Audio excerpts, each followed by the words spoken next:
नारी अगर पति का नाम लेती है तो उसकी आयु तिल भर की क्षीण होती चली जाती है। कितना?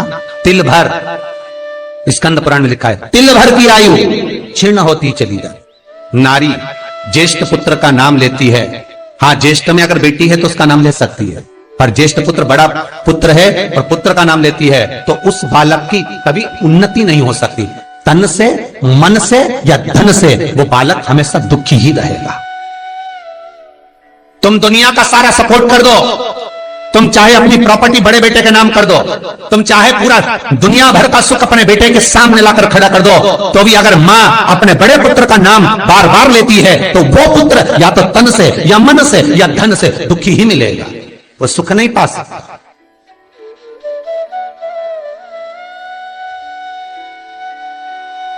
और जिन जिन के घर में बड़ा पुत्र हो और बड़े पुत्र का नाम आप माताएं लेती हो तो उसकी दशा जरूर देख लेना एक बार। हो कथा गलत नहीं कह सकती, स्कंद पुराण कभी गलत नहीं जा सकती। आपके घर में भी अगर बड़ा पुत्र हो और पुत्र का नाम अगर आप ले रहे हो, हाँ ये जरूर है अगर बेटी बड़ी और उसके बाद पुत्र बड़ा है तो वो ज्येष्ठ नहीं माना जाएगा। ध्यान रखना, ज्येष्ठ का मतलब होता है सबसे बड़ा पुत्र, उसके बाद सारे बच्चों का जन्म हुआ।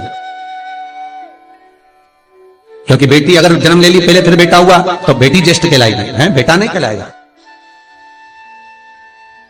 अगर पहला ज्येष्ठ पुत्र है तो मां सारी प्रॉपर्टी दे दे, सारा वैभव दे दे, मां सारा दौलत दे दे, मां उसके ऊपर सर्वस्व निछावर कर दे, पर अगर बेटे का नाम माता बार बार लेती है तो उस बेटे की उन्नति तरक्की नहीं हो सकती, उसको जीवन में सुख नहीं मिल सकता, कुछ ना कुछ चीज से वो दुखी रहेगा।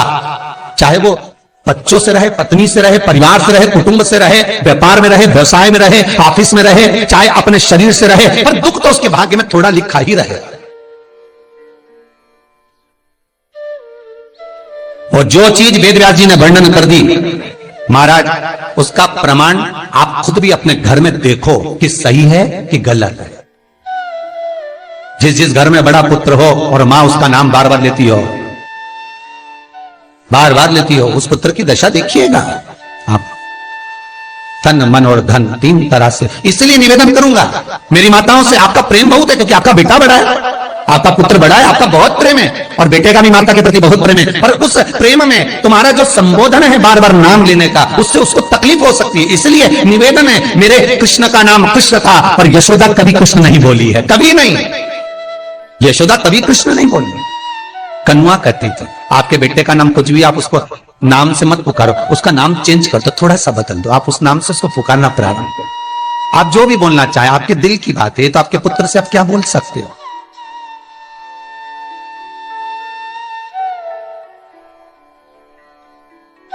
मेरी कौशल्या मैया राम को केवल राम ही कहती थी।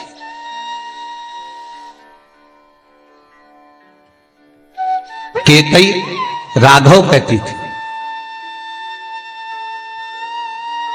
सुमित्रा रघु कहती थी, पर कौशल्या नाम नहीं बदलता। और ज्येष्ठ पुत्र थे राम, बड़े थे, बड़े हुए, वन जाना पड़ा, लौट कर आए, धोबी की वार्ता सुनकर सीता का परित्याग करना पड़ा, समय आया लक्ष्मण का त्याग करना पड़ा, और समय आया तो ये शरीर को ही सरयू में छोड़ना पड़ा। कहां से? स्कंद पुराण कहती है पति का नाम अगर नारी ले रही है तो तिल तिल भर उसकी उम्र घट रही है। पर ना जाने माताओं को ऐसा क्या है कि वो आज का फैशन हो गया, ए राघव इधर आ, राघव गया, नाम लेने में तिल भर की आयु घट जाती। ज्येष्ठ पुत्र का नाम लेने में उसकी समृद्धि, उसका जो वैभव है, उसका जो सुख है वो घट रहा है। जिस गुरु से गुरु मंत्र लिया है, गुरु दीक्षा ली है, जिस गुरु से आपने गुरु मंत्र का स्मरण किया है, जिस गुरु से आपने गुरु मुख हुए हैं, जिस गुरु से आपने गुरु मंत्र लिया है, आपने अगर मंत्र ले लिया, चार जगह पर बात निकले, कोई पूछ भी ले कि आपने गुरु मंत्र किससे लिया, तो बता दो भैया हम तो वहां गए थे, वहां का जो गुरु जी है उनसे हमने गुरु मंत्र लिया, वही हमारे गुरु है। नाम का स्मरण ना करते हुए उसकी पहचान बताने का प्रयास करो, वो ऐसे वो वैसे वो वहां रहते, उसका स्मरण।